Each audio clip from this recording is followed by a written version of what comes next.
In the ancient world, one beacon of knowledge shone brighter than all others, a repository of wisdom so vast it was said to contain the sum of human knowledge.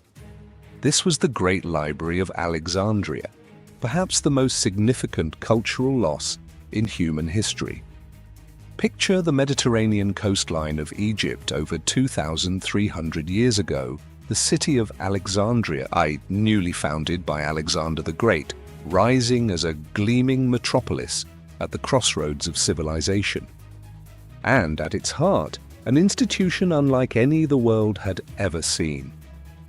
The Great Library wasn't merely a collection of books. It was humanity's first true research institute, a place where the brightest minds from across the known world gathered to study, debate, and expand the boundaries of human understanding. The origins of this magnificent institution can be traced back to the early 3rd century BCE, when Ptolemy I Soter, one of Alexander's generals who inherited Egypt after Alexander's death, established what would become known as the Mouseion, or Temple of the Muses. His son, Ptolemy II Philadelphus, expanded this vision dramatically, creating the library as part of this larger scholarly complex. The Ptolemies had a singular ambition to collect all the world's knowledge under one roof, and they pursued this goal with remarkable determination. Ships docking at Alexandria's busy harbor were searched for books, which were confiscated, copied, and returned. Sometimes only the copies were returned, with the originals kept for the library. Official book buyers were dispatched to markets across the Mediterranean. No expense was spared in this quest for knowledge. At its height, the library is believed to have housed hundreds of thousands of scrolls, perhaps as many as 500,000 by some estimates.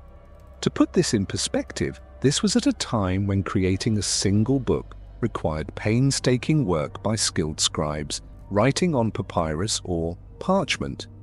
Each scroll represented an enormous investment of labor and resources. Collection encompassed works of poetry, drama, philosophy, history, mathematics, astronomy, engineering, physics, medicine, and more. Texts from Greece, Egypt, Persia, India, and beyond filled its shelves. The library contained the plays of Sophocles and Euripides, the writings of Plato and Aristotle, treatises on mathematics by Euclid, astronomical observations, and medical knowledge from across the known world. But the library was far more than a repository. It was a bustling center of scholarship. Hundreds of scholars lived and worked there, engaging in research, teaching, and debate. They were supported by the Ptolemaic rulers, who provided them with tax exemptions, free lodging, and salaries, creating perhaps the world's first fully funded research positions. Among the luminaries who worked at the library was Euclid, whose Elements became the foundational text of geometry for over 2,000 years. Eratosthenes, who calculated the circumference of the Earth with remarkable accuracy, using nothing more than shadows, sticks, and mathematical reasoning. Herophilus, who pioneered the study of human anatomy through dissection. And Aristarchus, who proposed a heliocentric model of the solar system nearly 1,800 years before Copernicus. The library housed the Septuagint, the first Greek translation of Hebrew scriptures, created for Alexandria's large Jewish population. It contained star catalogues that would influence astronomy for centuries, medical texts that documented surgical procedures, herbal remedies, and anatomical discoveries, engineering treatises describing water screws, steam engines, and pneumatic devices. Women scholars were also present at the library, breaking with the restrictions common in the ancient world. Hypatia, perhaps the most famous, was a brilliant mathematician, astronomer, and philosopher who taught students from across the Mediterranean until her tragic death at the hands of a mob in 415 CE. The library embodied a spirit of intellectual openness remarkable for its time. Within its walls, Egyptian priests could debate with Greek philosophers, Jewish scholars, and travelers from distant lands. Ideas flowed freely across cultural boundaries, creating a cosmopolitan atmosphere of learning that would not be matched for centuries. But what happened to this magnificent institution? How did the greatest repository of knowledge in the ancient world disappear so completely that we're not even certain how it ended? The truth is both more complex and more tragic than the common narrative of a single catastrophic fire. The library's decline and eventual destruction happened gradually, through a series of calamitous events spanning centuries. The first major blow may have come in 48 BCE, during Julius Caesar's civil war. When Caesar found himself trapped in Alexandria, besieged by Egyptian forces, he ordered ships in the harbor to be set on fire. According to ancient sources, including Plutarch and Dio Cassius, this fire spread to the shore and destroyed some of the library's scrolls, perhaps those stored in warehouses near the harbor rather than the main collection. But contrary to popular belief, this didn't destroy the entire library. We know it continued to function long after Caesar's time. However, this event likely marked the beginning of its decline. The political fortunes of Alexandria shifted dramatically in the centuries that followed. As Rome replaced the Ptolemies as rulers of Egypt, support for the library wavered. Funding cuts reduced its scholarly activities. The Roman Emperor Aurelian's campaign to recapture Alexandria from Queen Zenobia's forces in 273 CE resulted in extensive damage to the royal quarter where the library stood. Christianity's rise brought new tensions. The library, with its roots in pagan scholarship and philosophy, became increasingly viewed with suspicion by some religious authorities. In 391 CE, Emperor Theodosius I issued a decree against pagan temples, which led to the destruction of the Serapeum, a satellite library or daughter library to the main institution. The final blow may have come with the Arab conquest of Egypt in 641 CE. According to a controversial account written centuries later, when asked what to do with the remaining books, Caliph Omar supposedly declared, "If these writings of the Greeks agree with the Book of God, they are useless and need not be preserved. If they disagree, they are pernicious and ought to be destroyed." The scrolls were allegedly used to heat Alexandria's bathhouses, burning for 6 months. However, many historians doubt this account, noting it appears only in sources written long after the events and contradicts the documented respect for learning in early Islamic civilization. By this time, it's likely that little remained of the original library in any case. What's certain is that by the middle of the 7th century CE, the Great Library of Alexandria had ceased to exist. Its vast collection, the accumulated knowledge of the ancient world, was scattered, destroyed, or lost to time.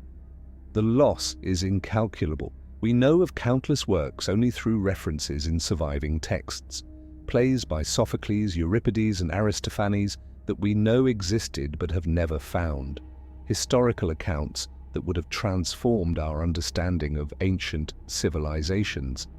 Scientific and mathematical works that might have accelerated human progress had they survived. Perhaps most poignantly, we lost works by female authors and thinkers whose voices were rarely preserved in the ancient world. The poetry of Sappho, for instance, one of Greece's most celebrated poets, survives only in fragments, though the library likely held complete collections of her work. We can only imagine how different our understanding of history might be if we had access to the library's collections. How many dark ages might have been illuminated? How many discoveries had to be made anew because earlier knowledge was lost? Yet the spirit of the library lives on. Its legacy can be seen in every research university, every public library, every scientific institution that values the preservation and advancement of knowledge. The ideal of a place where learning transcends political, religious, and cultural boundaries remains as compelling today as it was over 2 millennia ago. In our digital age, projects like the Internet Archive and Google Books echo the library's ambition to collect and preserve human knowledge. Modern libraries in Alexandria itself, including the magnificent Bibliotheca Alexandrina, opened in 2002, attempt to recapture the spirit of the ancient institution. What lessons can we draw from the library's tragic fate? Perhaps the most important is the fragility of knowledge. What seems permanent, a vast collection built over centuries, can vanish with remarkable speed. In our own era of digital information, this warning remains relevant. How much of our current knowledge is stored in formats that may become inaccessible within decades, let alone centuries? The library also reminds us of the power of intellectual freedom. Its greatest achievements came from creating a space where ideas could be explored without constraint, where scholars from different backgrounds could build upon each other's work. This remains the foundational principle of scientific and scholarly progress. Finally, the library stands as a monument to human curiosity and our unquenchable thirst for understanding. Despite its eventual destruction for nearly 700 years, it represented humanity's highest aspirations: to know, to understand, to preserve wisdom for future generations. As we contemplate the empty space where this magnificent institution once stood, we're left with both a profound sense of loss and an inspiring challenge. The Great Library may be gone, but its mission to gather, preserve, and expand human knowledge remains as vital as ever. If you've enjoyed this journey through one of history's greatest intellectual treasures, make sure you're subscribed to Chronicles Explained for more explorations of history's pivotal moments and lost wonders. Hit that like button if you learned something new, and share this video with someone who appreciates the power of knowledge and the importance of preserving it. Leave a comment below with which lost historical treasure you'd like to see covered next. This is Chronicles Explained, where we bring the past to life, one story at a time.